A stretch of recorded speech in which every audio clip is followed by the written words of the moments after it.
concert organized by Setlementtiliitto for the education and the recreation of the Finnish refugee centers.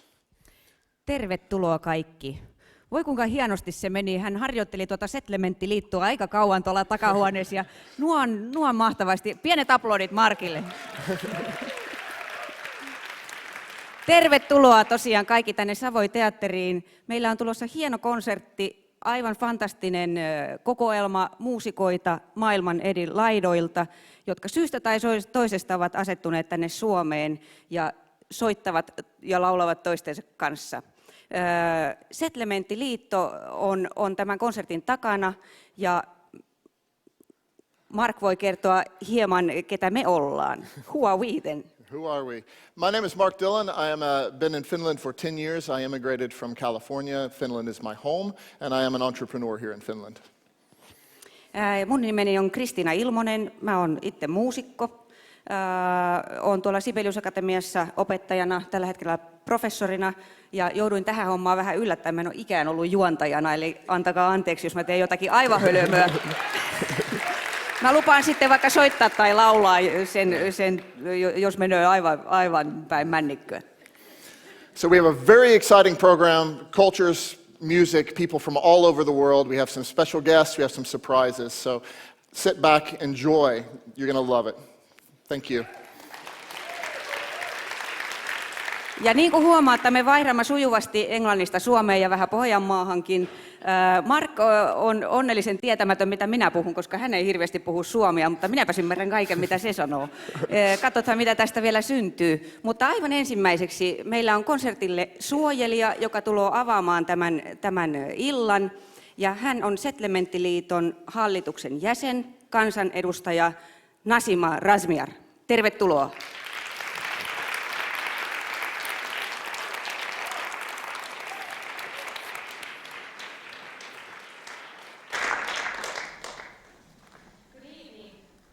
Hyvää iltaa. It's so great to see so many of you.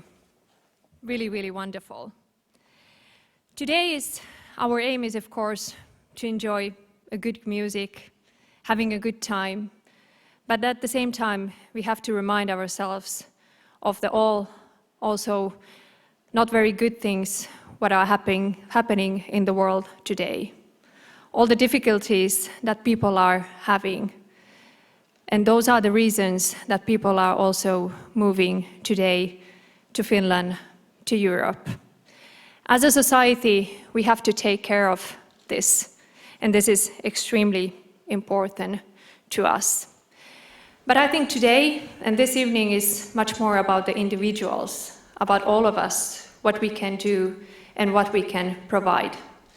We all know that integration is extremely important. We talk very much about the integration, but integration is much more than just the Finnish language course. It's about the activities, about having a good time, about enjoying, about learning new things, and mainly about having interaction among other people. And I think today and this evening will definitely provide that to us. I would like to thank many of you, of course all of you who have arrived today, but also Kimmo Oksanen, whose poetry is downstairs, Stefan Bremer, whose wonderful pictures are also there. Please go and enjoy of them. And also a lady who has put together basically everything, Kiti Salonen. She's the director. It's really, you are a super woman, and we all know that. But mainly, since we have such a great audience, please also give applause to all the musicians, to everyone who is having a great performance, and they are all of them here as a voluntary. I think they need the really big applause right now. But now, I would like to invite a woman that I admire very, very much. Also, our honorary guest, President Tarja Halonen. Please oikein mukavaa illanjatkoa ja todella ihanaa upeata konserttia. Kiitos vielä kerran.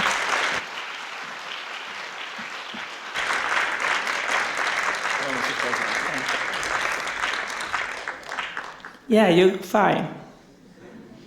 Yes, näytätte upealta. Yeah. So, President Halonen, you've been involved in the refugee situation for a long time, including the Finnish and Chilean association there. What are the differences or the similarities that you see between the current situation and what you worked with in the past? In 1970s, early 1970s, when the military coup happened in Chile, so we were quite, how could I say, unprepared for the situation because since the war, when we helped our own internal refugees, or as we say them, call them in Finnish, evakko. So we haven't had too many such kind of cases. So we were unprepared, but we had followed the Chilean situation quite a long time already because we followed that what will happen to President Allende and all that what was then going on in Chile. Then Finnish diplomats in Chile, they worked almost without any orders, with a very great solidarity, and they took already some of the refugees, or let's say the asylum seekers, to the embassy of Finland and helped them to survive. And then it was quite natural to continue, so that we took not as many as Germany or Sweden, but some hundreds to Finland. And most of them stayed in Finland quite a long time, but then the time of the ruling time of the Pinochet was much longer than what we expected. So they got their children, they married, they got Chilean refugees here, they married, they have children and so on. And the second generation didn't want to so easily to move back, but quite many families, they went back when it was necessary. And so I would say that what we learned from that was that we were not very well trained for this situation, but we showed much broader solidarity and broadly. I mean, the normal Finnish. If I say in Finnish also that ero 1970-lukuun oli selkeästi se, että me olimme tottumattomia ottamaan pakolaisia vastaan, koska siitä oli kovin pitkä aika, kun me olimme majoittaneet omat evakkomme, joita voisi kansainvälisesti kutsua sisäisiksi pakolaisiksi, taikka sitten 1900-luvun alusta, jolloin me saimme paljon pakolaisia myöskin Venäjän vallankumouksen jaloista. Me oltiin tottumattomia, mutta solidaarisuus, jolla tätä tilannetta valmisteltiin ja seurattiin, oli minun mielestäni, en usko, että muistot kultaavat ajan, niin paljon helpommin luotavissa. Ja me tiesimme, että ne ihmiset, jotka joutuvat pakenivat henkensä edestä, eivätkä suinkaan vaan huvikseen, niin kuin nykyään jotkut väittävät. Ja minusta se on hyvä, että huomaa sen. Ei ihminen tee tuommoista matkaa muuta kuin kovassa hädässä. Tule sitten Välimeren yli tai tule sitten Chilestä. Thank you. President Halonen, could you please share your opinion about what could we do better, or how are we doing with the current refugee crisis in Finland? I think that when we always say that whose responsibility is organize this, it's everyone's responsibility. The president, the government, the parliament, the different municipalities like Helsinki, Turku, whatever, they have their own responsibilities. The NGOs have their responsibilities to work. But everyone, I and you, we all have a responsibility of the human being. Meillä on ihmisen vastuu. And how this human being's responsibility can be shown. It can be, of course, the voluntary work or the money. But I think one of the very important issues is that we say our opinion boldly in all different situations. That we say that we think that we have a responsibility to help. Because sometimes the situations are not very easy. Siis sanon edelleen, vaikka nuoret osaavat todella hyvin englantia nykyään, niin minun mielestäni jokaisella on oma ihmisen vastuunsa. Ja kaikkein tärkein rahan ja vapaaehtoistyön ja muun lisäksi on se, että me sanomme eri tilanteissa, että meidän mielestä on oikein, se on reilua, se on inhimillistä auttaa ihmisiä, jotka pakenevat henkensä edestä, turvallisuutensa edestä. Ja sitten tietysti asioiden järjestämiseksi, niin sitten tulee maan hallitus ja eduskunta ja kaikki muut sellaiset, joilla on valtaa.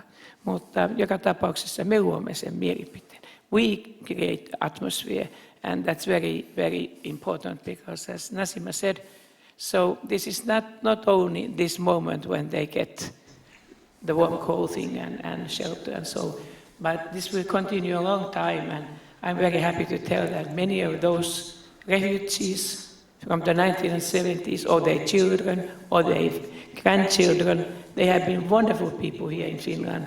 They have been a really fantastic adding also to our society. And Nassima is one of the excellent examples of the refugees. So I mean that former refugee, now you are the tosi kova suomalainen. So this is, and you are also the tosi kova suomalainen. I mean that's it. Okay. Okay, thank you, President Thank Holonen. you. Anteeksi, jos mä yskin kauheasti konsertin aikana, mä koitan häipyä aina välillä pois, mutta tämä on varoituksen sana kaikille. Ottakaa lääkkeet ajoissa ja pysykää sängyssä, niin minunkin olisi pitänyt tehdä. I said, sorry for my voice. Okay. Thank you very much. Cheers.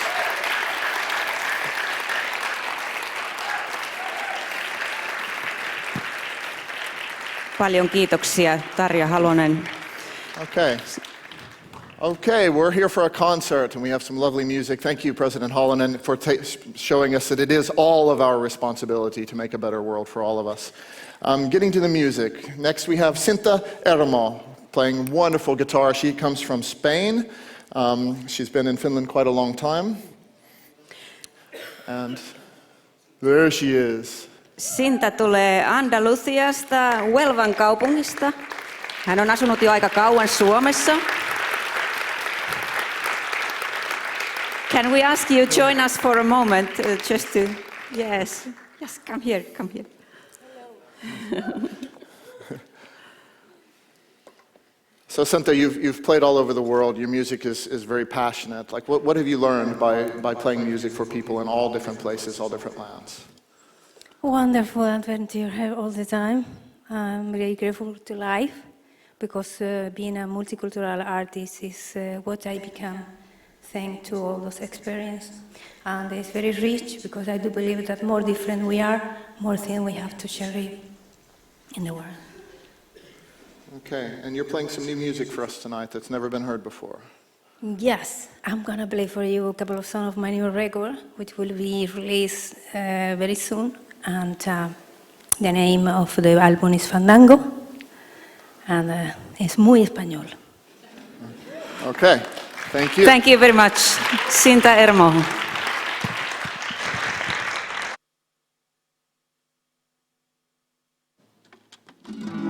Voy caminando buscando un milagro y miro para el cielo. Y a cada paso que doy yo lo encuentro en mi corazón, en la sonrisa preciosa y divina de tu recuerdo y en el sonido templado y justo de tu voz. Nai, nai, na, na, nai, nai, na, na, nai, nai, na, na, nai, na, na, na, nai, na, na, na, nai, nai, nai, na. Y despacio, despacito llegan los encuentros. Desde dentro imagino que ya estás aquí. Es un cielo bendito y alado y siempre nuevo. Y un secreto precioso y divino solo para mí. La la la la la la la la la na na na. Nay, na, na, na, nay, na, na, na, nay, nay, na, na. Ole, vamos allá.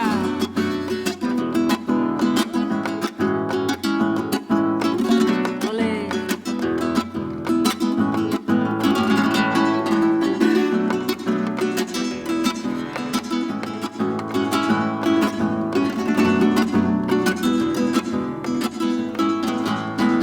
Con mi poesía dibujo el latido de cuánto te quiero. Ya va volando el misterio sagrado de mi canción. Escaleritas arriba y abajo, así sucede. habla mi ángel en la caricia de tu amor. Desde el silencio yo vibro contigo en alta frecuencia, alma con alma, verbo con verbo, gozo total. Felicidad en la luz misma, en las estrellas, alma con alma, verbo con verbo, somos la paz. Alma con alma, verbo con verbo, somos la paz. Alma con alma, verbo con verbo, somos la paz.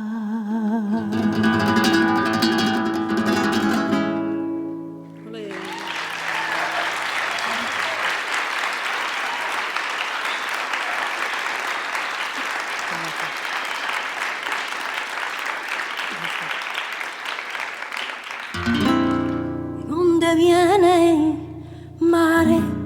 ¿De dónde viene? ¿De dónde viene? Y esa voz es tan bella. ¿De dónde viene? Y esa voz es tan bella, mare. ¿De dónde viene? ¿De dónde viene? Y el corazón de la tierra que se entretiene y en besar tus lindos labios, ole, porque te quiere. Yo te esperaba, ya lo sabía que tú llegabas, que tú venías.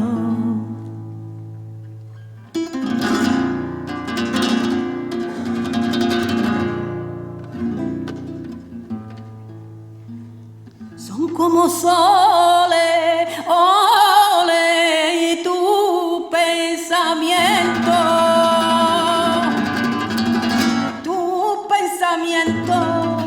son como soles, tus pensamientos son como soles, ole, ole, tus pensamientos. Tu pensamiento, reflejo puro de lo que tienes dentro, espejo de la paz de tus sentimientos. Yo te esperaba, ya lo sabía que tú llegabas y que tú venías.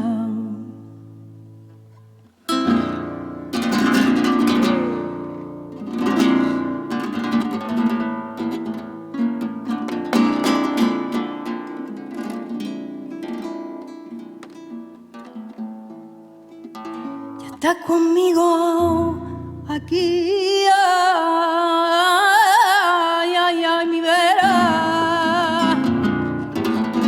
Aquí a mi vera, ya estás conmigo. Aquí a mi vera, ya estás conmigo. Le aquí a mi vera. Aquí a mi vera, la verdad de mi fe, mi alegría primera, la verdad de mi fe, mi alegría primera. Yo te esperaba, ya lo sabía, que tú llegabas, que tú venías.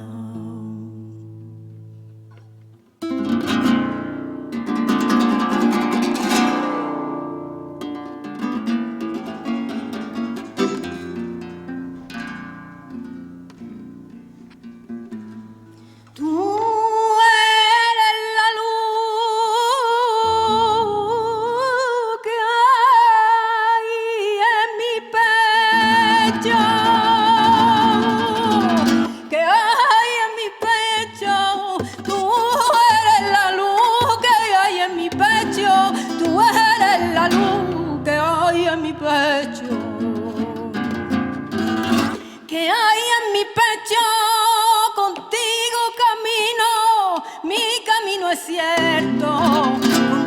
mi camino es cierto.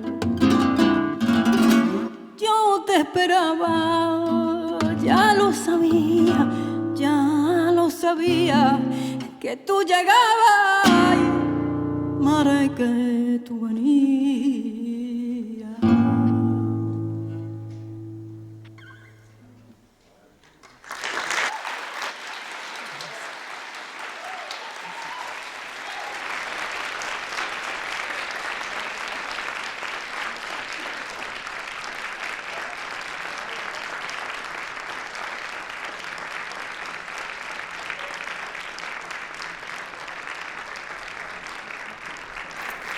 Thank you, Sinta. So next we have the Nef Irizarry group featuring Jari Perkiömäki. Also we have Vesa Ojaniemi on bass, Jartse Karvinen on drums, Ricardo Padilla on percussion. Hey guys. Hi. We want to have a little chat with Jari and Nef here. Yeah. Guys, what would you say? How important is it for a musician or an artist to be able to meet people from different cultures and to collaborate, to hear stories from around the world and not only from your own country? What is your own experience? Well, to me as a jazz musician, I think it's in the very nature of the origin of this music. Actually, it's a mix of different cultures, and I think it's the nature of being a jazz musician is meeting new people, new musical styles, and interacting. So I think it's very natural. It's always been. Absolutely, I 100%, 200% behind those words that Jari said. As a matter of fact, it's our lifeline, it's the umbilical cord for us. We have to have influences from all over, from everyone. Yeah, without that, we wouldn't have the music at all. With all of this, guys, like what brings you to Finland to make music today? Well, I've been in Finland all my life. So. Well, you could be playing anywhere. You've played everywhere in the world. It's like, is there something that unites you here today? Or? What unites us is the music, of course, and this song called El Baúl, which means the suitcase. So you will hear a little bit of what is inside that suitcase, featuring Jari Perkiömäki, Ricardo Padilla, Jartse Karvinen, and Vesa Ojaniemi on bass. So here you go. Here's a little bit of El Baúl. Thank you. All right. Thanks, guys. Thank you.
Amazing.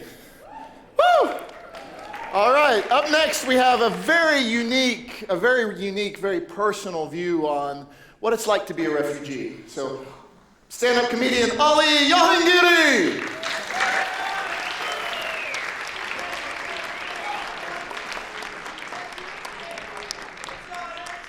Thank you so much, ladies and gentlemen. Thank you so much. Hello? Hello? How are you guys doing? Everything okay? Hey, Tarja. Did Tarja leave already? Oh, fuck. I even dressed up. I was just like, I have to look good. Tarja is going to see, and now he's not even here. She's not even here. But Pentti, is that Pentti Arajärvi? Oh! Woo! She will come back. Where did she go? What? Oh, she's... Why are you in the back with another man? Pentti is sitting right here. He is your husband, lady. Like, you guys have a partnership. You can't do this. It's not like Juha Sipilä. You're not Juha Sipilä. You can't just change whenever you want. Just... Oh, this is wonderful. Thank you so much for having me here. Kitty, thank you so much for inviting me. Thank you. It's a big risk. Because you know how I am. You know, I might just take my clothes off and everybody's going to be like, oh my God. This is good. I like it. For people who don't know me, I'm Ali. I'm originally from Iran. I lived in Finland for about 30 years. And yesterday I realized how Finnish I am. Because I performed in a sauna. Yeah, it was just me and 30 other men naked. Yeah. That's not the type of... Did a guy go, yeah? That was weird, man. Don't do that. That was weird. But it was cool. We did a show in Arla sauna. You guys know Arla sauna. It's a very traditional sauna in Kallio. And it was kind of fun. And I had a towel around me, and the other people didn't have anything, and they were just naked. So I'm just looking into their... So it's good to perform for people who have clothes on. So that's what I'm trying to say. Yeah, this is good. Yeah, this is a good event. We have a lot of people coming in. This is nice. This is nice. It's sort of like I was hoping that like Jussi Halla-aho would be here, because then he would have like a stroke. Like he would see all of you guys and go like, oh, Slovakia! And that would be kind of funny. And yeah. And ironic. But anyways, Mark told me that I should tell you guys a story about it's a very personal story for me, but I'm going to tell you guys, it's a bit long, but hang on. It's a funny story, because me and my friend last year, we did a documentary about the refugees. It's called The Unknown Refugee, and what we did is that we went to the island of, to a Greek island called Lesbos. Did anybody come from Lesbos? A few people. You guys come from Lesbos. That was a nice trip, wasn't it? Yeah, it wasn't. So anyways, it was an idea. So me and my friend, he's a documentary maker called Hami Ramazan, and then we decided that we need to do something about the situation, and we need to maybe film it in a way that the reporters can't do it, and the journalists have done a fairly good job, but it's not really the story that we wanted to tell. So me and him, we just packed up our stuff, and we went to the island of Lesbos in Greece. And then our plan was to come back as refugees to Finland. Again. For the second time. And I remember I told my mom we're going to do this, and my mom was just like, why are you going to do it, Ali? I was just like, because it's a very important thing. And then she said, but what if they don't let you come back? I was like, Mom, I have a Finnish passport. I know, but you don't look Finnish. I was like, that's not fair. Anyways, we go to Lesbos Island, and because we had our Finnish identities with us, we didn't want to have that privilege, so we burned our passports in Greece. Yeah, our Finnish passports. And then after we burned it, my producer calls me up, and he goes like, did you burn your passport? I'm like, yes. And he goes like, oh, shit. I'm like, what? He goes like, now that you've burned your passport, you can't really come back because you're an EU citizen and you can't go the same way as the refugees go. So you have to go through all the regular checkpoints. Otherwise, you're going to be caught as an illegal immigrant. I'm like, what? But I'm an EU citizen. How can I be an illegal immigrant? And he was just like, that's how it goes. So you need to call the Finnish consulate in Greece and ask for a new passport and tell them the truth. I'm like, I'm not going to tell them the truth. Like, what kind of a conversation is that? Hello, is this the Finnish consulate? I burnt my passport. Yes, please let me back. It doesn't work like that. So I call up the Finnish consulate, and the Greek person answers. I'm like, hello, this is Ali Jahangiri. I need a new passport. And she goes, yes, you do. I was like, no, seriously, I need a new Finnish passport. She goes like, yes, many people need a Finnish passport, my friend. I was like, no, but I need one. I lost my own. And she goes like, yes, of course you need one. What was your name? I was like, Ali. Yes, very Finnish name. Yes, very Finnish. I was like, no, I need a new passport. But anyways, at the end of the day, we got new travel documents, and it was kind of fun. We got to come back. But what happened was that the attacks on France happened, and then the next day, me and Hami, we were going from Macedonia to Serbia, and accidentally, we didn't go through the regular checkpoint that we had to go through, and we just followed a group of refugees through a field into Macedonia. Into Serbia, and suddenly we realized that we are illegally in Serbia, and it's a very big crime in Serbia to be illegally there, and we didn't want to get caught because, I don't even want to go to jail in Finland. Why would I want to go to jail in Serbia? It's that, I'm not going to lose my ass virginity to Sergei because I don't want to lose it to Juha either, you know what I mean? So I was like, this is not happening right now. But what happened was this: we were helping this old guy, and the way that you go from Macedonia to Serbia is that through this very big, long field, and it was a rainy day, so it was really muddy. And I was helping this older person, sort of like you, Pentti, but not like you. I'm not saying you're old, but you're like old. Tarja, you need to get a younger version of him. You're a woman with power, something like 25 is good. Just do what Jallis Harkimo does, that's what I mean. Anyways, I'm helping this older person walk through this muddy field. And before this trip, I bought a pair of Nike free shoes because I thought that, it's very ironic. I'm a refugee on a refugee trail and I'm wearing Nike free shoes. This symbolizes something. So I'm walking and then I step into a puddle. And this older person that I'm helping, he looks at me and he goes like, I'm like, what are you laughing at? He goes like, Nike free is not for refugee, my friend. I was like, what? He goes like, look, Timberland, very good. You should buy Timberland. I was like, oh, man.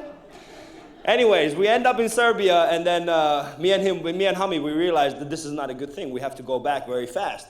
But by the time that we realized that we were in Serbia illegally, the police, of course, look at us and they see us and they go like, what is this? Who are these two people who are trying to go back? And they stop us and they started interrogating us and who we are and stuff like that. And then he comes up to me and goes like, hey, you two, who are you? And then, of course, I said, my name is Ali Jahangiri. This is Hami Ramazan. We are journalists from Finland. And then he looks at me and goes like, yes, you are from Finland, yes. I was like, no, seriously, we are from Finland. He was like, yes. What was your name? I was like, my name is Ali, and this is Hami. Yes, very Finnish name. Yes. Do you have any travel documents? I was like, yes, just wait. Before you show me your travel document. You, come here. What is your name? Cinderella. Very good name. Like, no, man, seriously. Now, our problem was that we were with this guy called Mikko. Mikko was our help, and he's a Finnish guy. But what we did is that during this trip, we started calling Mikko Jihad Mike. Because... Now, the reason why we did this is because Mikko started growing this a very Finnish beard, It wasn't like a beard, but it was like, it was, what I mean? Sort of like your beard, but not, you know what I mean? So it wasn't like a beard. It was just like, what are you doing, Mikko? Just shave it off. Anyways, we started calling him Jihad Mike. And now Mikko has all our travel documents. And he sees us getting caught, so he just runs away. And leaves us with this police, and the police is just like, well, where's your travel documents? And Hami goes all upset, and he goes just like, Jihad Mike has them.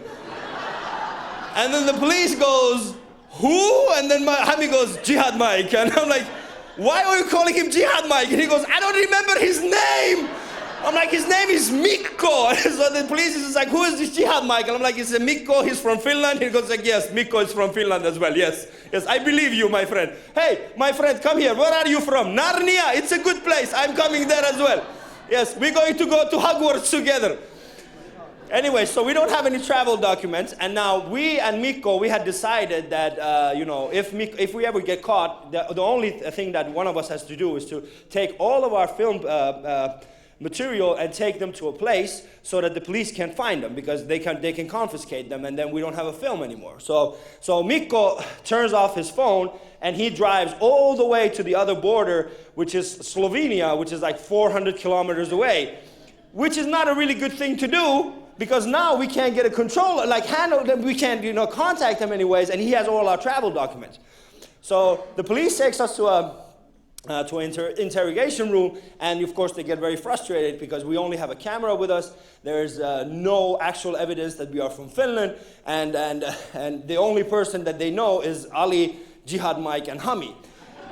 And 24 hours earlier, there was attacks on France, so everything is kind of like, screwed up. So we're sitting there, and then he goes just like, I need to really understand who is this Jihad Mike. Then I remember that Mikko is actually a war photographer, and he's a very famous war photographer. So I said, Google Mikko's name. So he Googles Mikko's name. Now, one thing I didn't know is that Mikko's, one of his most famous war pictures is him standing with a bunch of Afghan soldiers holding a gun, going like this. And he goes, is this Jihad Mike? I'm like, yes, that's Jihad Mike. So anyways, the police goes, I can't believe this is happening, so, you have to prove that you're finished. Now, we're trying to call Mikko, and Mikko doesn't answer his phone because he's taking all our film material into another place. So anyways, Mikko, so we can't, and now he has a picture of Mikko with Jihad Mike and a gun, so it doesn't really look good. So I decide that I need to tell him to call Aram Aflatuni, who is actually our producer. Now, Aram is in Syria at this moment, and he's doing another bit for our film, and he doesn't know what's going on. So when this police officer calls, Aram is actually in the middle of a Friday prayer. Actually, in the middle of a prayer in Syria, and he answers his phone, and the only thing that we hear is just, Allahu Akbar, Allahu Akbar. And then we're just like, no, this isn't really going good. And then Aram goes just like, are you in Serbia now? Are you in Serbia? How is the mission going? Is the mission going well? Did you hear what happened in France, Ali? Did you hear? And I'm like, no, this isn't happening right now. The police get really upset. He goes just like, this isn't really looking good.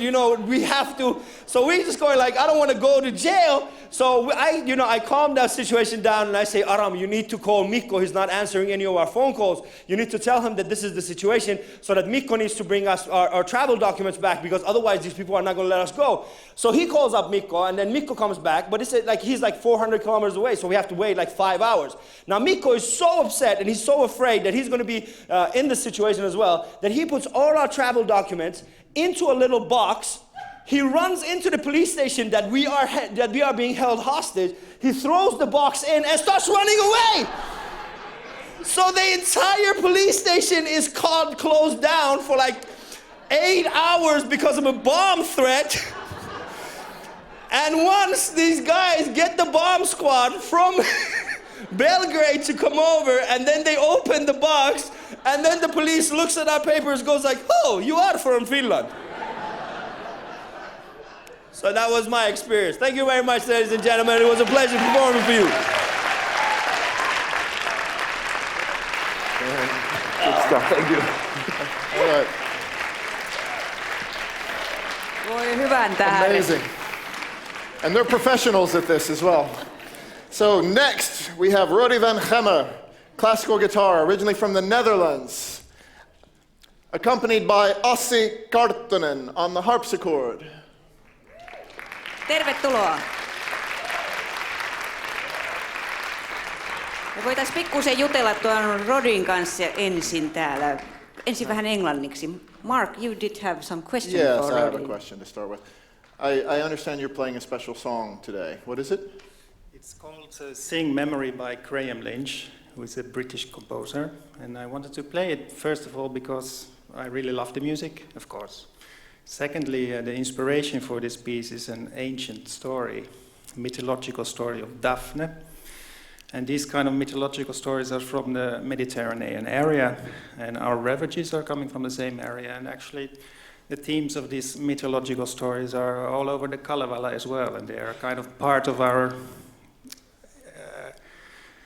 personality, really. In all the hundreds of years, they formed our personality. And third reason why I choose this piece has to do with prejudice and fear, terrible words, and how this prejudice and fear can kind of narrow down your worldview. What does it have to do with this piece, this prejudice and fear? Well, Asi plays harpsichord, and I really love this instrument, but the sound of harpsichord is really beautiful, resonant, and with a very fast attack. And I was really afraid that if we play together, that the guitar would sound like pling pok. Nothing else would be left for me. You know? I really want to play with resonance as well. So I kind of wanted to fade away and said, no, I'm not going to do this because I was a bit afraid. I had a prejudice. And then Asi was like, no, you're going to play also. So we played, and then it turned out, actually, you will hear, make your own opinion about it, but now it's my favorite combination. So I should say, people who are suffering from prejudice and fear, please put them away and have an open mind. Sounds very good. Some people have even worse prejudices. I've never heard of prejudice towards harpsichords, but anything can exist. Mutta sä oot, Rudi, tuolta Hollannista kotoisin. Ootko kuinka kauan ollut Suomessa? 16 vuotta olen asunut täällä. Ja mä kuulin tämmöisen ihanan tarinan siitä, että kuinka sä oot oppinut suomen kielen. Sä puhut tosi hyvin suomea. Voitko kertoa vähän, että mistä se lähti liikkeelle? No ensiksi mä tulin vain 3 kuukaudeksi vaihto-opiskelijana, ja sitten ihmiset sanoivat mulle, että on ihan mahdoton oppia suomen kieltä. Sitten mä ajattelin, mikä höpö, totta kai voi oppia. Ja sitten kun mä tykäsin tähän maahan ja tähän kulttuuriin, ja sitten tuli selväksi, että mä haluan jäädä täällä asumaan, ja sitten mä oikein kunnolla niin rupesin opiskelemaan. Ja ne kurssit oli niin hitaita, ja siellä kuului koko ajan niin huonosti puhuttu. Minä olen Rodi. Mä halusin vähän mennä nopeammin. Sitten mä ajattelen niin lastenkirjallisuutta kautta, niin pääsisin ehkä kielen käsiksi. Ja sitten mä ostin Muumipappa ja Meri.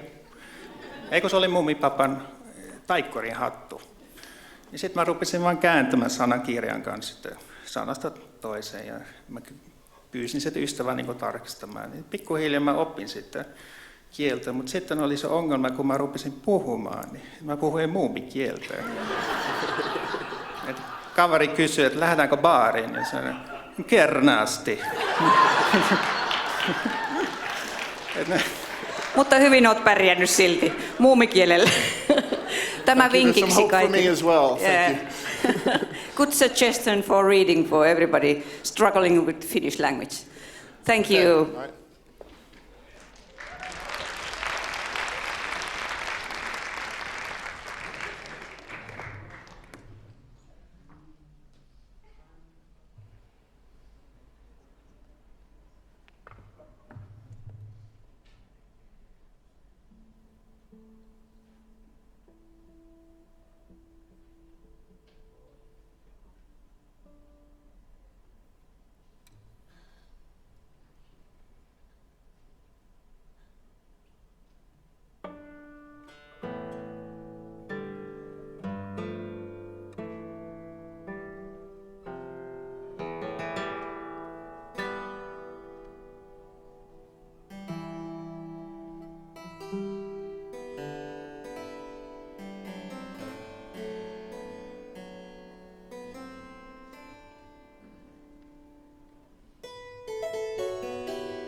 Okay, we have another special treat for you. Huiying Lu Tavasharna, originating from the US, is going to come and play some piano for us.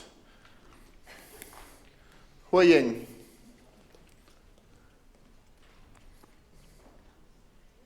There she is.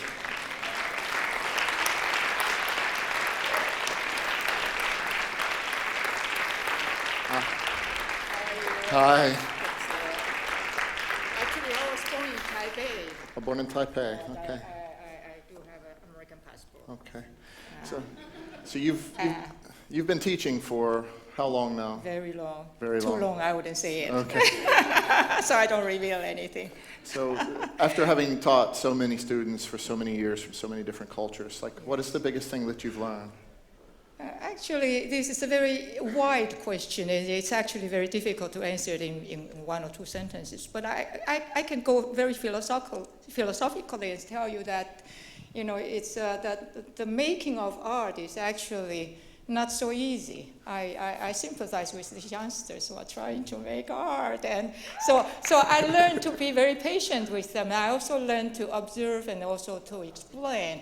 To explain, to be precise in my explanation. And hopefully the door will be open for them. Cool. So. All right. Thank you very much. Thank you.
Kiitoksia Hujing Liutavasharna.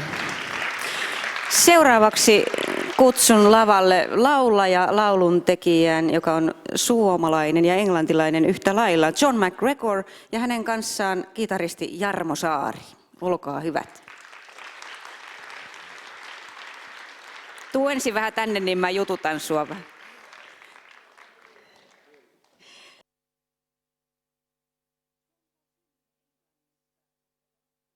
Suomeen. Miltä tuntuu olla kahden kansallisuuden, ei välissä, mutta ikään kuin sulla on ei yksi kulttuuri, vaan ainakin kaksi kulttuuria muusikkona ja taiteilijana. Mitä se tarkoittaa sun identiteetin muodostamiselle? Mitä se sulle muusikkona merkitsee, että sulla on tämmöinen rikkaus? Muusikkona tietysti olennaisinta ihmisenä on se, että löytää yhteyden. Kysyt aiemmin multa, että mitä musiikki tarkoittaa mulle. Mä ajattelin, että sitä yhteyttä. Ja, tietysti se antaa enemmän mahdollisuuksia, kun on avoin sille, että löytää kanssa ihmisiä eri kulttuureista. Se nyt tietysti voi tapahtua kenellä vaan, ketä puhuu yhtäkin kieltä, mutta sitä se varmaan mulle on tarkoittanut, että on nähnyt paljon asioita, ollut siunattu siinä mielessä, että saanut kokea ja sitten oppia muilta asioita. Kuinka paljon sä sanoisit, että on yhteistä maaperää englantilaisella ja suomalaisella muusikolla? Miltä se sun näkövinkkelistä on tuntunut? On ne kaksi aivan eri maailmaa ja planeettaa vai onko jotakin yhteistä? Ei ole tietenkään. Musiikki yhdistää kaikkia. Se on, mä koen, että se siinä just on, että se on taso, joka puhuu kulttuurista riippumatta, kielestä riippumatta, siitä, että mistä ihminen on. Vaikka toinen ei kuuntele ja sä soitat musiikkia, tai kun joku soittaa musiikkia, vaikka mä kuuntelisin heitä, niin se jotenkin kuitenkin puhuttelee sydäntä se voi ymmärtää ehkä myöhemmin joskus, tai se voi ottaa vastaan valtavan vahvasti siinä. Ehkä se ydin on se, että se antaa mahdollisuuden sekä yleisölle, kun on muusikko, antaa mahdollisuuden sille, että näkee yleisön sellaisena kuin he oikeasti ovat ihmisinä avoimena, jos pitää sen tilan auki ja käyttää hiljaisuutta myös paljon. Ja sama tietysti sitten,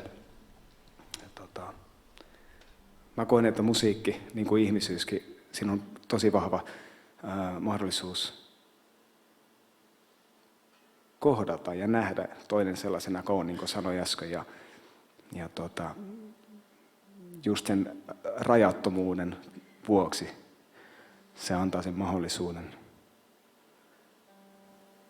puhua ja kertoa omaa tarinaa sekä kuunnella muiden tarinaa, havainnoida sitä ja parhaassa tapauksessa tulkita jotain sellaista elämäntapahtumaa, jonka näkee, kokee tai kuulee jonkun kertovan tai sitten tahtoo itse kertoa jakaakseen jotain toivottavasti hyvää.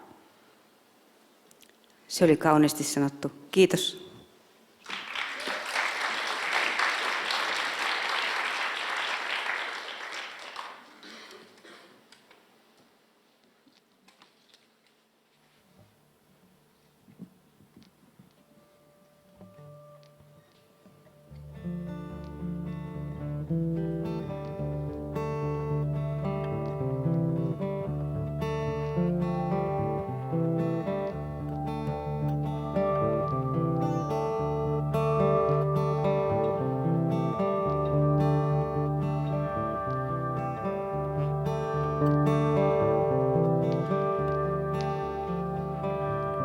Sä saat tämän maailman elämään uudestaan.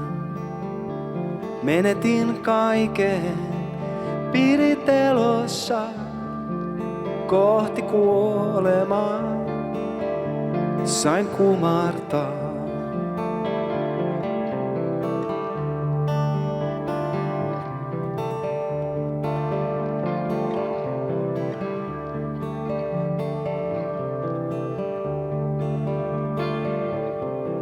Makaan haudassa, haavat saavat vavistaa.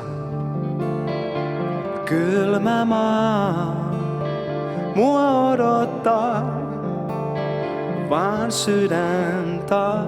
sydän tuntee taas. Astuit maailmaani, astuit maailmaani. Astuit maailmaani, astuit maailmaani.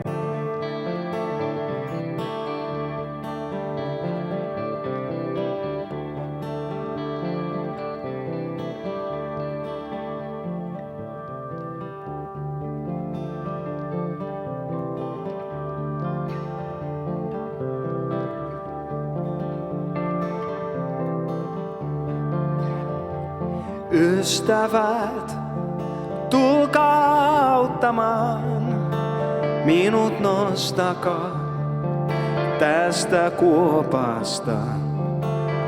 Vaan kuuleeko kukaan, katsoitko alas, olen täällä. Kuluiko kauan, astuit maailmaani, astuit maailmaani. Astuit maailmaani, astuit maailmaani.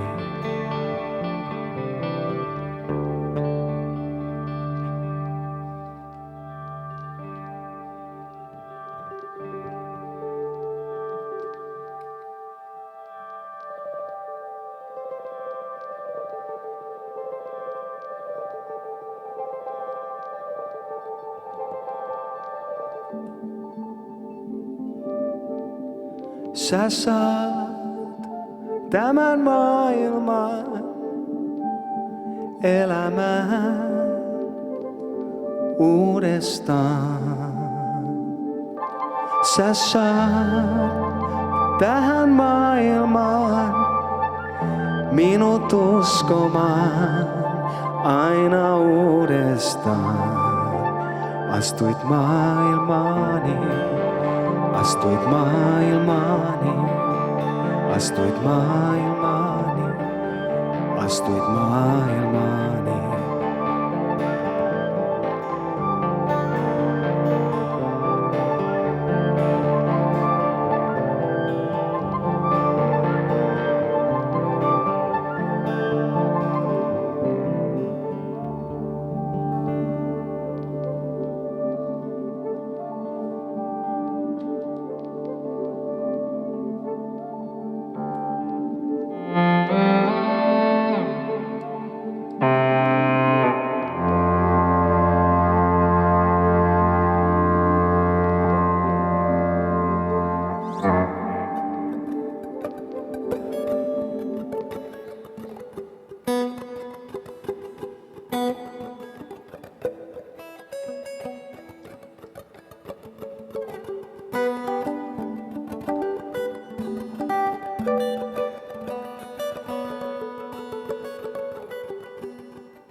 Suljen silmät suljen, näen vielä sinne,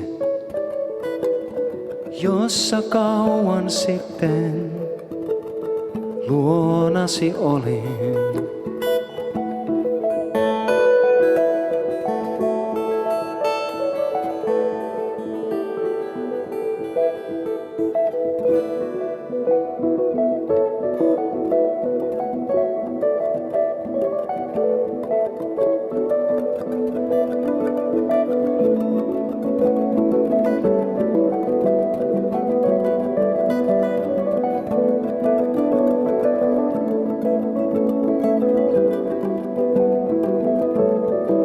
Soi ulkona jälleen soi, täältä sisältä kuulen sen. Ja jossain kaukana siellä olen sinäkin.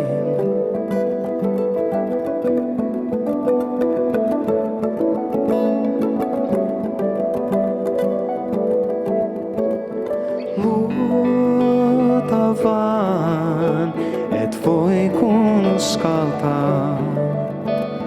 Luota vaan, uskaltaa kokonaan.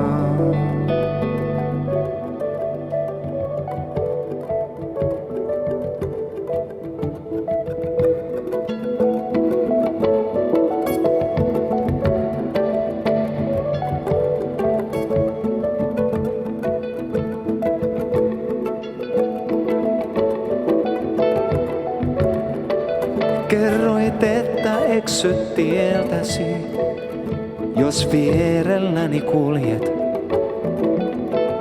Tiedä vaikka lähdin, kanssasi olen.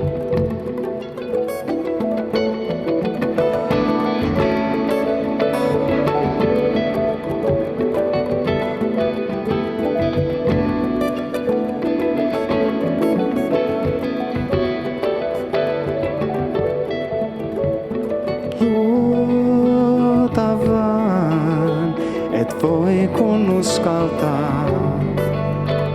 Luota vaan, uskaltaa kokonaan.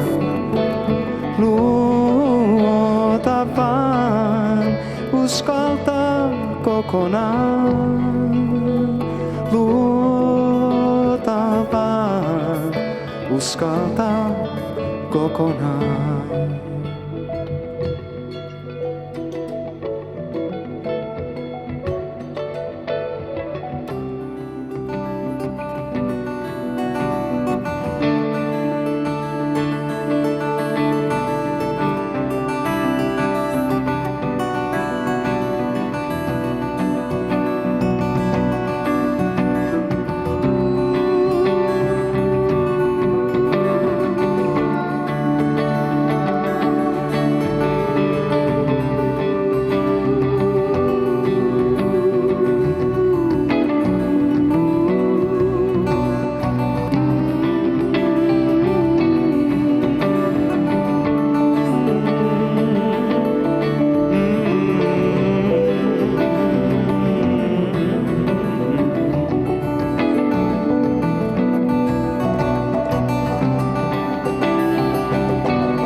Kiitos. Jarmo Saari.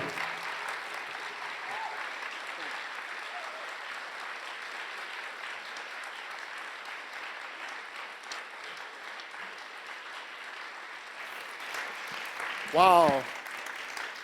So this is a very special concert. We actually have a very special program during the intermission. So the Sunshine Singers, made up of Sibelius Academy students, alumni, and teachers, will be performing for you just outside these doors during the intermission. We do have a 15-minute intermission planned, and then we're going to get right back to more music, comedy, and fun. So. Ja väliajalla on myöskin näyttely tuolla aulatiloissa. Siellä on Stefan Bremerin valokuvia ja Kimmo Oksasen runoja. Eli teillä on aivan hirviästi tehtävää nyt tässä 15 minuutissa. Pitää käydä vessassa, pitää ottaa joku pieni juoma ehkä ja sitten käydä näyttelyssä ja kuunnella vielä musiikkiakin ja sitten tulukaa takaisin tänne 15 minuutin päästä. Kiitos ja tervetuloa takaisin.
No niin, pääsikö kaikki jo paikallensa? Ruvethan aloittelemaan toista puoliaikaa. Welcome back, everyone, to the second half. Now it's an honor and a privilege for me to introduce stand-up comedian Jamie McDonald.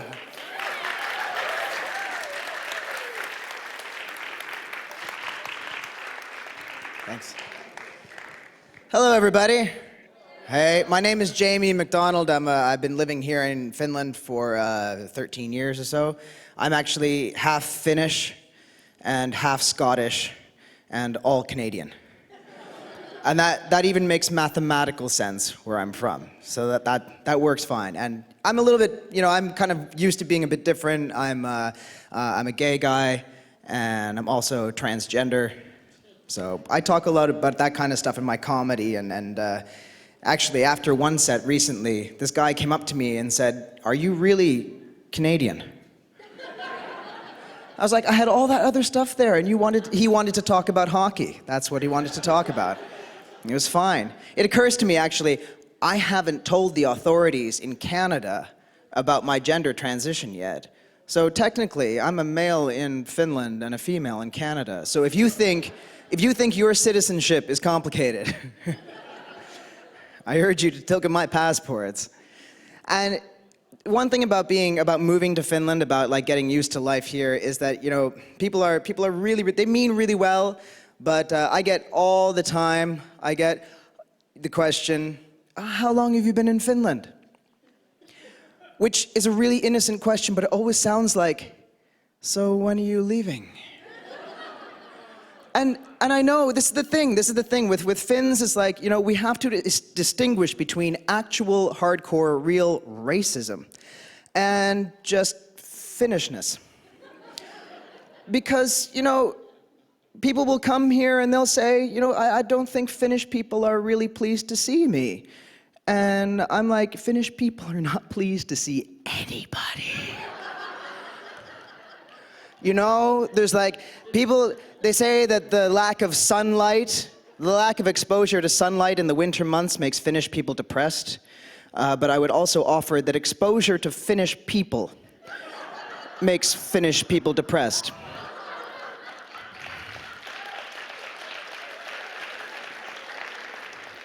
If you want to test this, you can go to the metro at 7 a.m. on a Tuesday morning, and you can see everybody with their Finnish resting face on.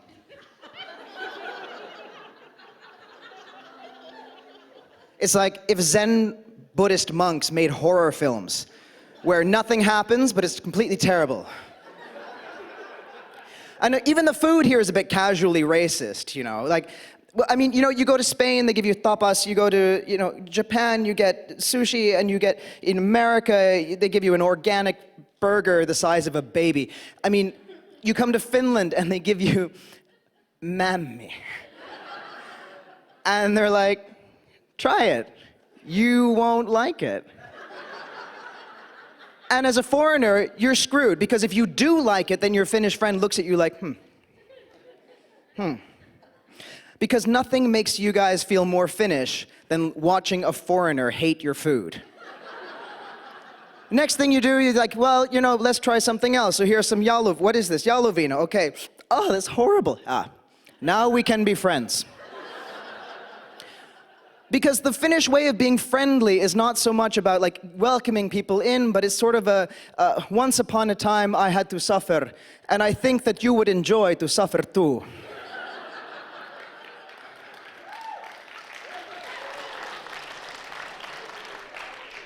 Now let us go swim in the ice. Or same thing as like when I transitioned to be a guy, my male friends came up to me and they said, so do you have to go to the army now? And I'm like, I'm a little bit old to go to the army, but why would you want me to go to the army? Once upon a time, I had to suffer. And I think you would enjoy to suffer too. It's just all the time, this kind of casual, it's like you just kind of get scared if you're a foreigner a little bit. I had major surgery recently, which, everything went fine, but I was just on the table and the anesthesiologist was giving me the anesthetic with this kind of like, this gas mask that comes up, goes, And she was just asking me questions to get me to fall asleep, but I didn't quite realize this. So she's, how are you doing? Fine. How long have you been in Finland? I was like, saatana se maahanmuuttokriitikko. It's the last thing I remember before going. I thought, I'm not waking up this time. But that's just Finnishness. And there is actual, like, real racism, which is absolutely shameful and stupid. People, like these kids who were caught dressing up as the KKK and Lahti and throwing stones at the Red Cross and the refugees. This is just unbelievably stupid. I mean, one thing is, like, they didn't really hit very many people with the stones, possibly because they had a stupid head thing on. If you take that off, maybe a better aim, I don't know. But did you hear how they caught this 19-year-old who was dressed as the KKK? That was good audience participation. You must be foreigners. They caught him because he bought a bedsheet. Now, what does it say about 19-year-old Finnish males? Police suspicions were first aroused when a 19-year-old Finnish guy bought something that wasn't pizza, Red Bull, or weed. It's like, you go in front of the Alko and there's a bunch of kids who are slightly underage and they're a little bit like, hey man, can you get us some beers? And you do it because, you were once young and you have to kind of connect the circle of life. You do it. Now it's gonna be like, you're in front of like Kodin Antila and there's some 17-year-old going like, hey man, can you get me a bed sheet? And I would get it for them, I really would. I would get them good Finnish design, it's gonna be Finlayson. It's gonna have Tom of Finland all over it. Have a nice time, kids. And we really need to, like, how do we talk to each other? I got in an argument with the Aito Avioliitto people because they think that marriage is basically between a man and a woman and a cheese and a goat and nothing else. I don't know what they think. But I saw their tents last summer and I thought, I'm gonna go have a really good conversation and we're gonna exchange dialogue and then we're gonna learn something from each other. And it didn't quite go that way. But to be fair, it was my fault. Because instead of going up and being reasoned in dialogue, I just looked at the woman and went, it's a shame! And I got a call from my boyfriend the same day. So I lost an argument with the Aito Avioliitto people. I said, what did you do? And he said, I just went up to them and I said, I think you're a bigot and you suck. But we need to learn how to talk to each other a little bit better. And I have a tip from the animal kingdom. I've been told that bonobos, the apes, when they settle disputes, they don't necessarily fight each other. They have sex. Stay with me here. So if one of them has a tree and the other one wants the tree, instead of killing each other, they have sex and then they share the tree. Which is great, because it's like, imagine if you walk into the room and your friend has a piece of pie and you would like some pie. You can just be like, do you want to have sex? And then you share the pie. So I'm thinking this would maybe work with some of the perussuomalaiset. I could just walk up to Teuvo Hakkarainen and say, once upon a time I had to suffer, and I think you would enjoy to suffer too.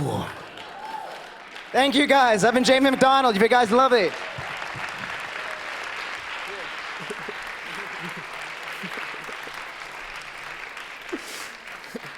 Thank you, Jamie.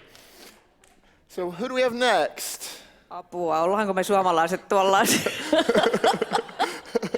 Harvinaisen tarkkanäköinen kaveri. Next, tunnelmasta toiseen. Me saadaan tänne lavalle viulisti, joka on kiertänyt viulunsa ja herra J.S. Bachin kanssa ympäri maailmaa. Hän on soittanut kameleille, lehmille, ihmisille, kylille, kaupungille, lavoille, mille kaikille Teemu voi varmaan itse kertoa. Tämä on nimittäin Teemu Kupiainen.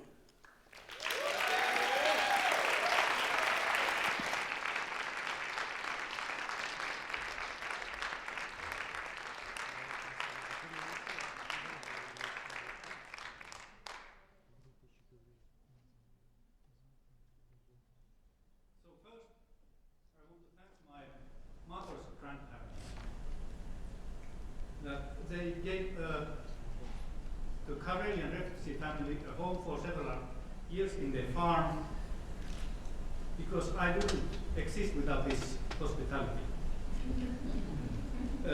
One of the 8 children of the family was my father. So then I want to thank England, because before the Second World War, 2 of my main teachers escaped Austrian Jews, to England, and England gave them home. And they became world famous string quartet members of Amadeus String Quartet, and they became then later on my teachers. So without them, this hospitality I wouldn't be here now playing for.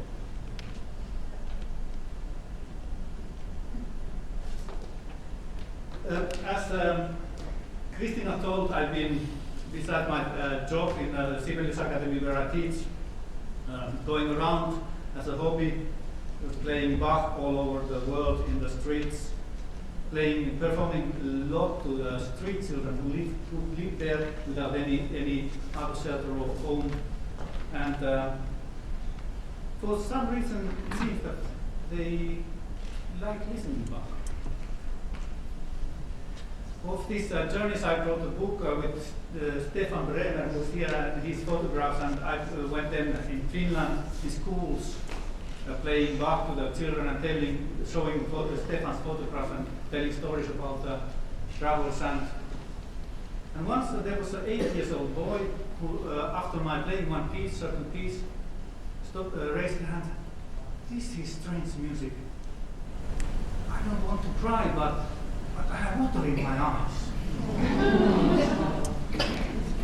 And this same piece I played in Rio de Janeiro to some boys who lived there on the street. It was a rainy day and I didn't have any other listeners, just 5 boys who were working on the streets, cleaning people's shoes, but because they didn't have clients, they listened to my Bach.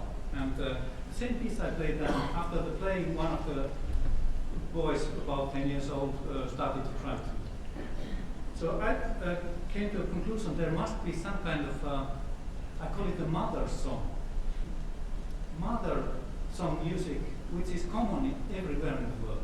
It's not the melodies, but it's the atmosphere that mother sings to their children when they try to make them to sleep in the evening, or when they are sad, they want to console the children.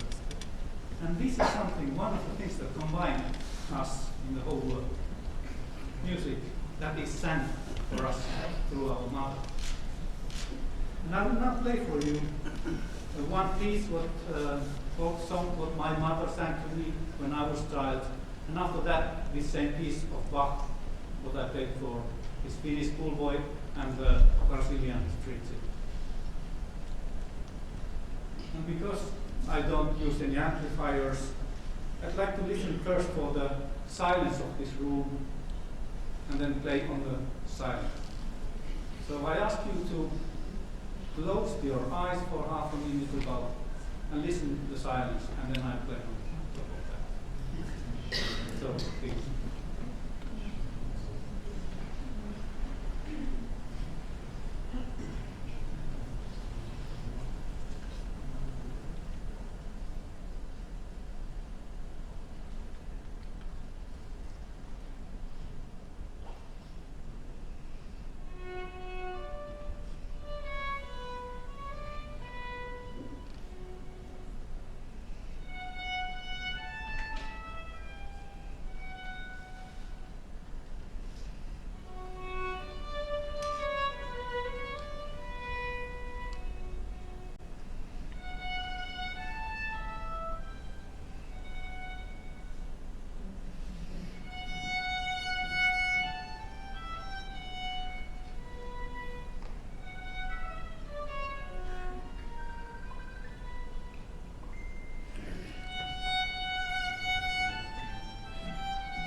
Kiitoksia Teemu.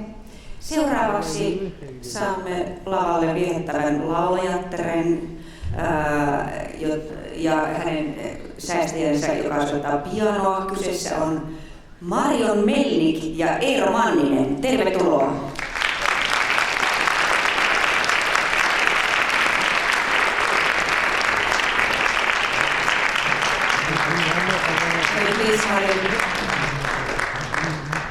Come here for a ride. Let's have a small chat. So we talked a bit before about how you've played so many different kinds of places and you've been all over the world with your music.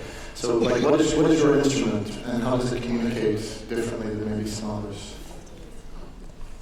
Yeah, I've played this instrument, so I'm a singer, soprano.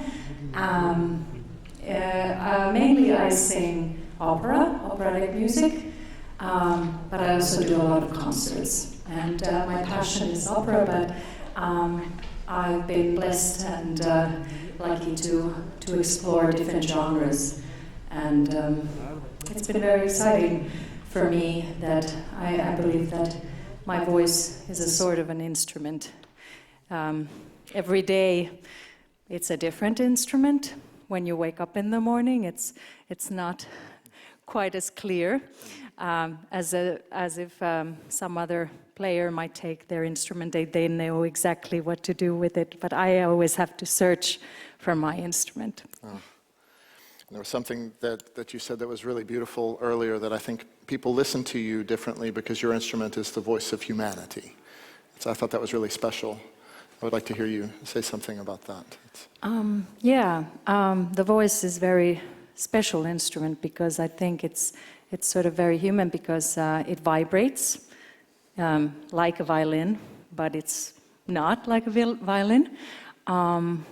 But also through singing, I think I can show so many different emotions through it, and it can communicate with different different people all over the world. Lovely. Kiitos. Ja mitä te esitätte?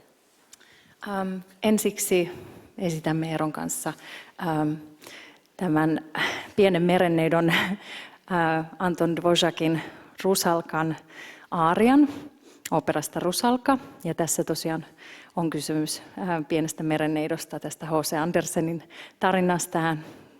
Rusalka laulaa siinä laulun kuulle. Ja toisena Omio Babbino Caro operasta Gianni Schicchi, jossa Lauretta pyytää isältään lupaa mennä naimisiin. Kiitos, olkaa hyvä. Kiitos, thank you.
Really special treat here.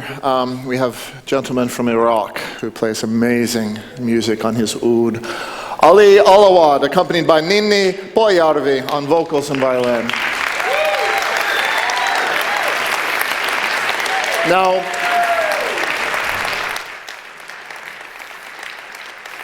I'm going to be following instructions here. We're actually going to do this with an interpreter. I'm going to ask questions in English. They will be translated to Arabic. Ali will answer the questions in Arabic, and Aino will translate them back into Finnish. So we're going to go around and around here a bit. So can we ask you a few questions, Ali?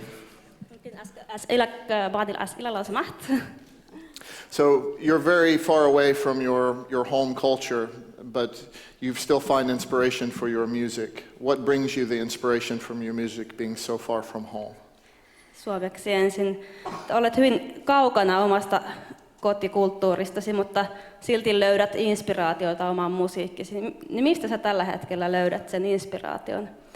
أنت حاليا بعيدا جدا عن البيئة الثقافية الأصلية عندك، فما هي المصادر الرئيسية للإلهام عندك حاليا؟ أنا أوصل طبعا هاي أنه أوصل فكرة العود طبعا الشعب الفنلندي حتى أقدر أمارسها، حتى أقدر أطورها وأتقدم بها. Haluan välittää suomalaiselle yleisölle tämän uuden hengen ja sitä niin kuin, se soittimen välittää hyvin suomalaiselle yleisölle ja sit samalla myös kehittyä sen soittamisessa ja oppia lisää. Okay, so one more question. You played music with your band at a gig and you nearly lost your life. Many of your actual bandmates were injured. But how do you still keep going? What inspires you to keep playing music even though it's been so difficult before? Kerran melkein menetit henkesi, kun olit bändisi kanssa soittamassa ja jotkut soittokavereistasi jopa loukkaantuivat ja itsekin melkein tosiaan kuolit siinä. Mikä sulle antaa niin kuin voimaa ja mikä sut saa jatkamaan tätä muusikon työtä ja soittamista? Ja انت مرة تقريبا فقدت حياتك خسرت حياتك لما كنت بتعزف يعني مع زمايلك في حفلة موسيقية، فما الذي دفعك إلى استمرار عملك كموسيقي، استمرار التلحين؟ ما أقدر أترك الموسيقى. مثل الطعام يعني بالنسبة لي. Mä en vaan pysty lopettamaan soittamista, en pysty jättämään musiikkia. Se on mulle niin kuin, se on mulle sama kuin ruoka. En pysty elämään ilman sitä. Okay. Thank you.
ja tähtäsiä täynnä. Taivas on sininen ja valkoinen ja tähtäsiä täynnä. Niin on nuori sydämeni ajatuksia täynnä. Niin on nuori sydämeni ajatuksia täynnä.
Enkä mä muille ilmoita mun sydän surujani. Enkä mä muille ilmoita mun sydän surujani. Synkkä metsä, kirkas taivas, ne tunten huoliani.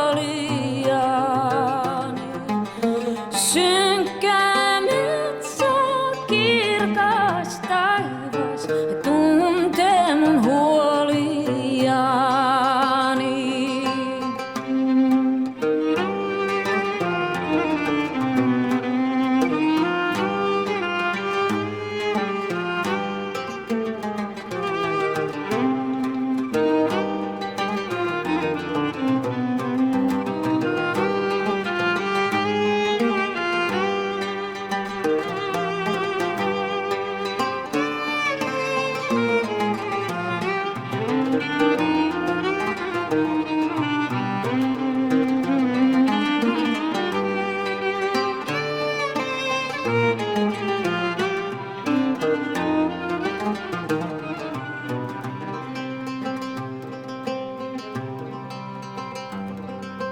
Taivas on sininen ja valkoinen, tähtäsiä täynnä.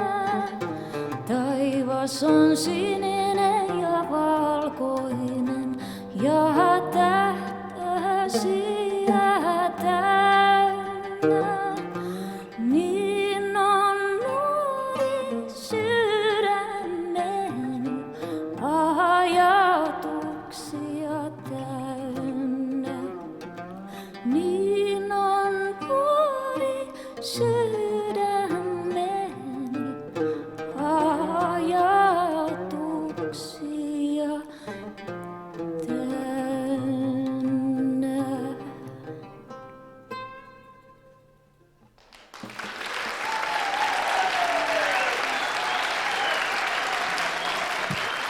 Ali Alawad, and happy birthday, Ali.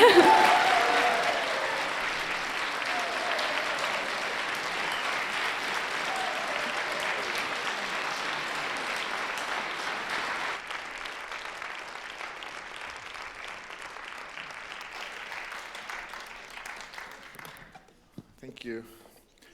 Okay, up next we have Seppo Kemanen on cello, accompanied by Huiying Tawatsiana.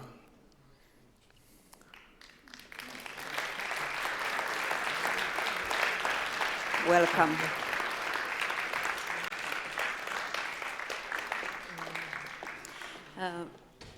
Seppo Kimanen, you have had such a long international career that we could sit all evening here and discuss and hear all the wonderful and fantastic stories, but you have been involved in so many things, not only as artist, but as a festival inventor, organizer in several different occasions, and also you have been seeing the art world from the other side, organizers' point of view. What are the things that now, at this stage, are the most important lessons you have learned? Well, I think after so many activities, I have come back to the basics, which is music. Word. Ymmärrän oikein hyvin. There was something when we were talking earlier as well that I think one of the things that you found was that even though there are big stars and sometimes up-and-coming musicians no one's heard of, that music is kind of the equalizer. It's the thing that can bring everyone together regardless of their background. Is there something you'd like to say about that, or is that something that came from your concerts and your organizing? Well, I always thought that so-called star cult is not always serving the music. And that's why when I started to organize a festival in Kuhmo, my main goal was to prove that if the concerts are well planned and performances are good, audience should gradually understand that making well music is another thing than being famous. Excellent. Okay, you're in good hands here. So, okay. Thank you very much. Seppo. Kiitos. Cheers.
Paljon kiitoksia Seppo Kimanen ja Huijing Liu Tavasharna.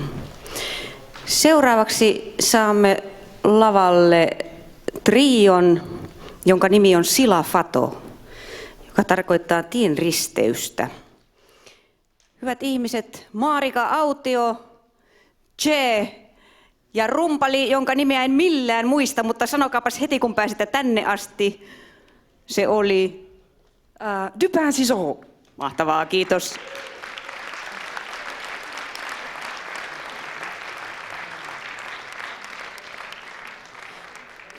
Che, tule tänne vähän juttelemaan. Sä oot asunut Suomessa 2,5 vuotta, onko näin? Joo. Ja puhut suomea aika lailla mainiosti. Totta. Kurssit on käyty ja me sovittiin, että me puhutaan nimenomaan nyt suomea. Mark Raukka ei nyt tuolla verhoissa ymmärrä, mitä me puhutaan, mutta mä haluaisin kysyä sulta, sä oot koransoittajasukua. Ja oliko näin, että 1400-luvulta asti 1300-luvulta asti on koransoitto ollut Senegalissa valtava perinne. Miten sinä oot oppinut musiikin? Mä oon oppinut musiikin ilman lukeminen. Se oli joskus ne näyttää meidän, miten soitetaan ja miten viritetään kora ja miten myös rakennetaan kora. Isä opit. Niin. Tässä teidän yhtyeessä, Marika, oikeasti kulttuurit kohtaavat. Ja sä oot itse ollut tekemisissä länsi-afrikkalaisen musiikin kanssa jo tosi kauan. Tämä pitää paikkansa, joo. Sulla on klassisen muusikon taustaa ja palettitanssijan taustaa, mutta afrikkalainen musiikki on tainnut viedä enemmän kuin pikkusormen. Afrikkalainen musiikki kolahti, joo. Klassisen baletin jälkeen mulla oli valtava aha-elämys, kun menin ensimmäistä kertaa Senegaliin ja tanssin siellä, että hei, tanssiminenhän voi olla oikeasti hauskaa. Se oli mun kokemus. Ehkä jollakin muilla on joitain kokemuksia. Musiikkihan on aina ollut kivaa, mutta ehkä vielä se ilo, mikä tästä musiikista toivottavasti teillekin välittyy, niin se kyllä vei mut aivan mennessään. Mitä se tarkoittaa oikeastaan, että kulttuurit kohtaa? Kuinka sä oot kokenut suomalaisena sen miten ihmeessä sä oot päässyt sisään siihen musiikkiin ja tanssiin ja kulttuuriin? Kuinka sut on otettu vastaan ja kuinka sä niin kun itse ajattelet, että miten sä valkonaamana siellä muiden joukossa pärjäät? Sehän se onkin se jännä juttu, että tietyssä vaiheessa sitä opettelee ja ikään kuin matkii muita ja yrittää ikään kuin päästä sitä kautta sisälle kulttuuriin, mutta sepä ei toimi. Vasta siinä vaiheessa, kun ajattelee, että ei tästä hitto tuu mitään, alkoi tehdä sitä, mitä itsestä sisältä tuntuu, että rikkoo kaikki säännöt ja rajat ja soittaa vaan niin kuin kuulee ja niin kuin itse tuntee. Niin siinä vaiheessa ihmiset, no nyt sä ymmärsit, noin se menee, toi on perinnettä. Tämä perinne, joka näillä soittimilla on, se on niin vastaanottavainen, avoin ja sen idea on siinä, että jaetaan yleisölle, toisillemme. Siinä pitää olla aito. Mä oon suomalainen, mutta kun me soitetaan, niin musiikilla ei todella ole väriä. Se ei ole vain kauniita puhetta, vaan se todella on niin. Itsensä pitää antaa pelin sen värisenä, sen maalaisena, kun sattuu olemaan. Kiitos. Vielä yksi asia, jonka haluan nostaa esiin. Sanoit hienosti tuolla takahuoneessa, että senegalilaiset puhuu siitä, mitä tapahtuu, ketkä on myös läsnä, paitsi me tässä, kun kora ja balafon soivat. Se onkin mielenkiintoinen aihe, kun kora ja balafoni soi. Et ole koskaan yksin. Henget saapuvat kuuntelemaan. Näillä soittimilla on niin valtavan pitkä ja hieno historia. Ne merkitsee niin valtavan paljon, että koko se historia, menneet sukupolvet, uskomukset, tarinat ja perinteet, kaikki se on aina läsnä, kun me soitetaan. Vaikka istuu yksin kotona, niin aina pitää muistaa ja tuntea, että tämä perinne ja yhteisö on meidän kanssa. Kiitos. Antaa musiikin soida.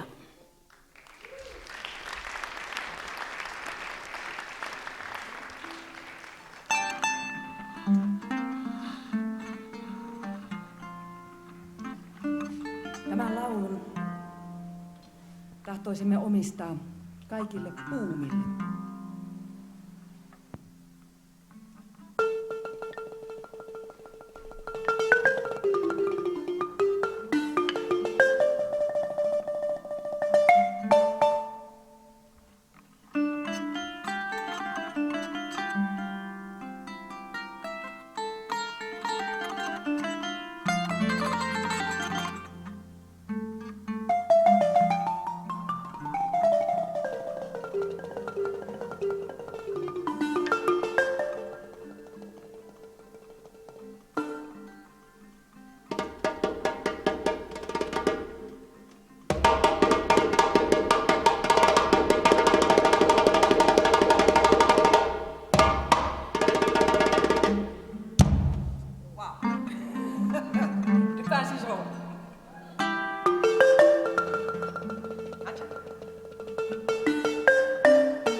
Suomina nähdä vois.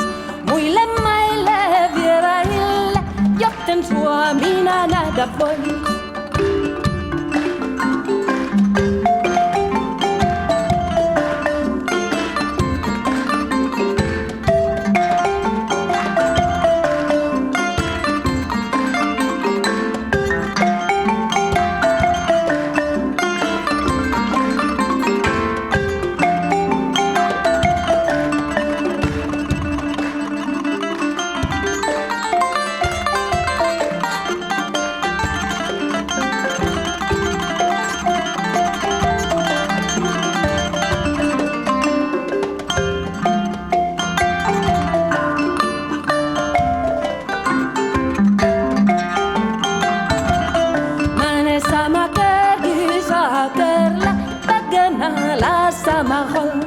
Sama kerti sakerla baganala sama hol waye somane bagatoma nalabai waiding nalabai somane bagatoma nalabai waiding nalabai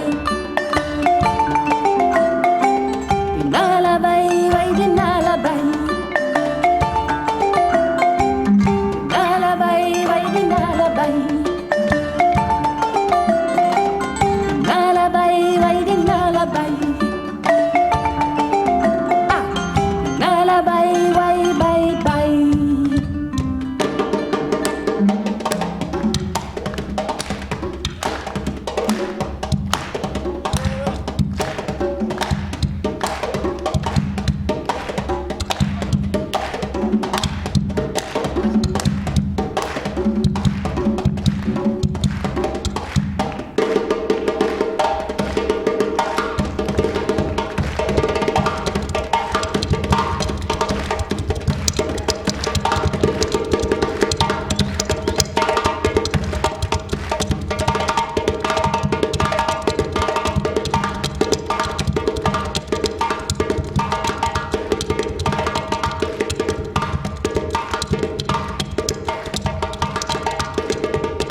That's it.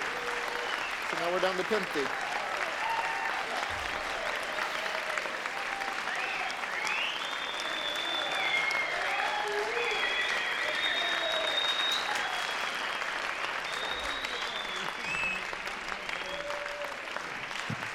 Kiitoksia Sila Fato. Valitettavasti ilta on jo pitkällä ja tätä olisi ollut mukava jatkaa vielä ja ruveta itsekin vähän tanssaamaan, mutta meidän täytyy ruveta päättelemään, kuulkaas, tätä hienoa iltaa. Okay, so getting near the end now, but we would like to introduce the CEO of Suomen Setlementtiliitto, Pentti Lemmettynen.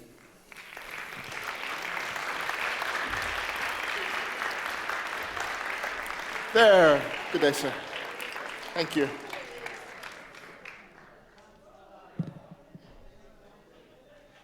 Hyvin vanhan tarinan mukaan opettaja kysyi oppilailtaan, mistä tietää, milloin yö muuttuu aamuksi. Onko se silloin, kun erottaa viikunapuun päärynäpuusta? Ei ole, opettaja sanoi. Onko se silloin, kun erottaa aasin muulista? Ei ole, opettaja sanoi. Se on silloin, kun kohtaat kenet tahansa ihmisen kasvoista kasvoihin ja tunnet sisaresi ja veljesi, silloin yö muuttuu aamuksi. Kiitoksia tästä illasta. On ollut aivan hirmuisen suuri etuoikeus saada viettää sitä kanssanne. Viittakivi, joka on Setlementtiliiton ylläpitämä kansainvälinen keskus, toimii tällä hetkellä 3 kaupungissa, Heinolassa, Lahdessa ja Savonlinnassa, mutta sillä on pitkä perinne. Se on ensimmäisen kerran perustettu vuonna 1951 ja monien vuosikymmenten ajan Viittakivi oli paikka, jossa monet maahanmuuttajat ensi kertaa kohtasivat suomalaista kulttuuria ja opiskelivat suomen kieltä. I'd like to thank you from the bottom of my heart for all of you who have arrived here, all these wonderful musicians, and also Christina and Mark and all these wonderful people here. And I do it on behalf of Viittakivi International Center, who is part of settlement movement in Finland. We have 3 reception centers, one in Lahti, one in Heinola, and one in Savonlinna. But we don't want to call them so much reception centers, but we like to call them settlement houses or community houses, like what is old tradition in our movement. Meillä on 3 vastaanottokeskusta, mutta emme niin kovin paljon halua kutsua niitä vastaanottokeskuksiksi, vaan on enemmänkin settlementtitaloja ja toimintakeskuksia, joissa rakennetaan yhteyttä suomalaisen kulttuurin ja uusien maahantulijoiden välille ja tutustutaan myös naapureihin. There is an old saying in settlement movement that people need bread and roses. Bread means that you first want to have a shelter and food and language and so, but then you need also roses, things that makes good to your heart. And it's sort of arts and crafts, it's music and culture, and this kind of things we now want to offer to the people who are living with us. And thanks for you. I think it's now possible to organize some summer camps and so. Setlementtiliikkeessä sanotaan, että ihminen tarvitsee leipää ja ruusuja. Ruusut ovat sitä, että on perussuoja ja ruokaa ja opiskellaan kieltä ja niin edelleen, mutta ruusut ovat sitä, mikä tekee hyvää sydämelle. Se on taidetta ja kulttuuria, se on musiikkia, iloa ja naurua. Ja niitä asioita me haluamme tarjota meidän ihmisillemme, jotka asuvat Viittakivessä. Ja kiitos siitä, että olette täällä, että maksaneet lippunne, niin tämä on myös mahdollista. And behalf of Viittakivi people, I think there is somebody who wants to sing for you. Am I right? Joku meidän ihmisistämme haluaisi kiitokseksi laulaa. Onko tämä tarjous vielä voimassa?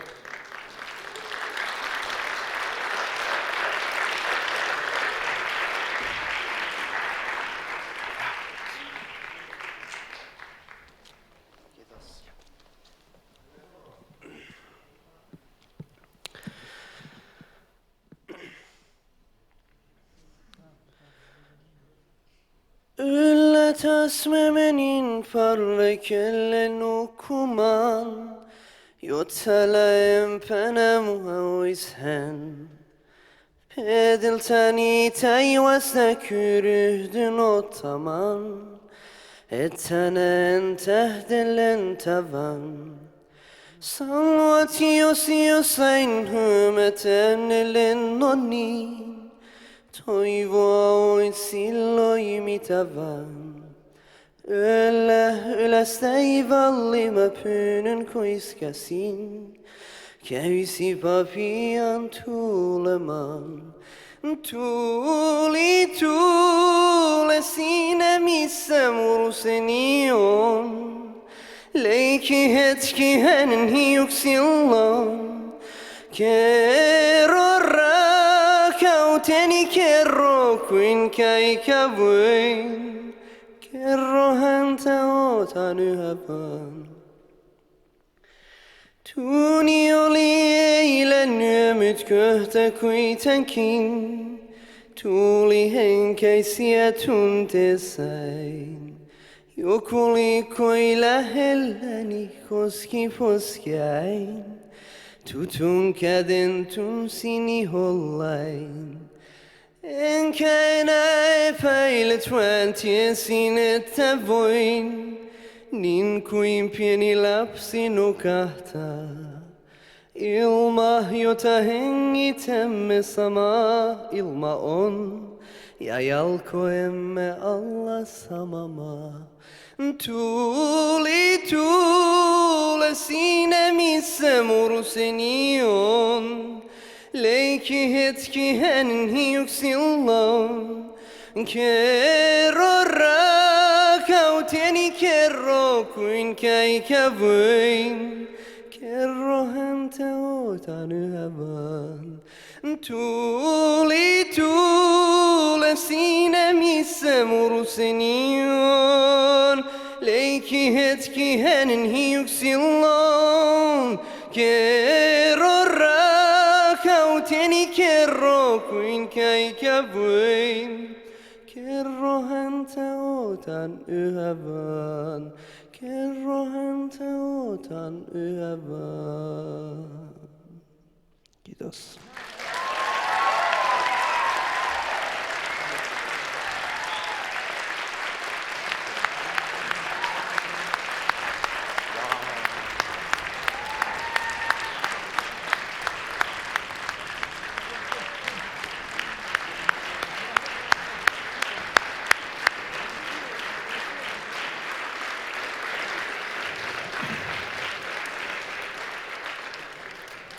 Thank you very much. It was wonderful. And now I can see some roses coming. Please, I think I call my colleagues Jana and Harri, Jemima and Karula. Can you please come here?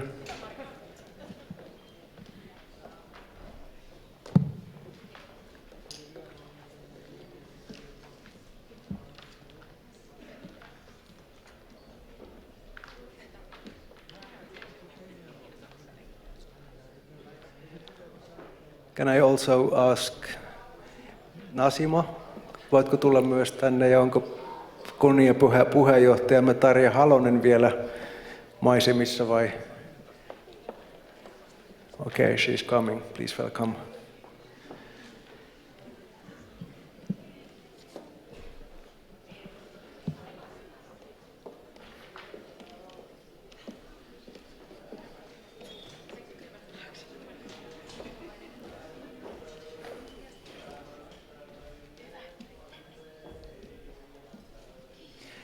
And then also all our volunteers, please come here.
Tämä on niin helppo kappale, että me voidaan kaikki kyllä laulaa yhdessä.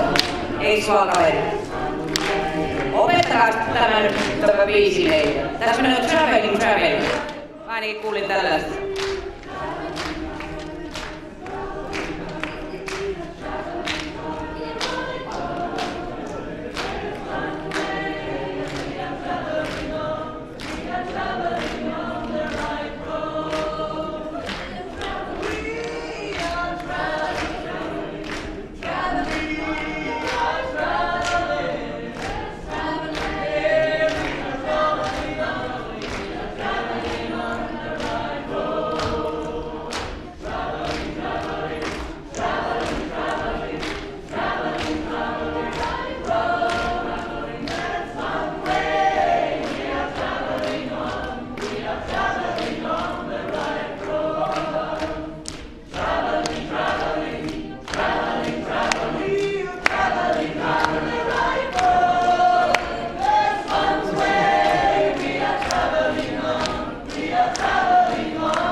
Thank you to all of the amazing performers. Thank you to my amazing co-host.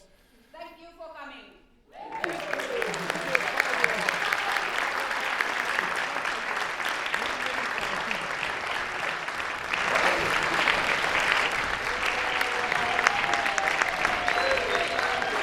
And then, dear friends, at last but not least, the wonderful lady who is behind it all is Kitty Salonen. Please come here. She is absolutely amazing person. Thank you so much.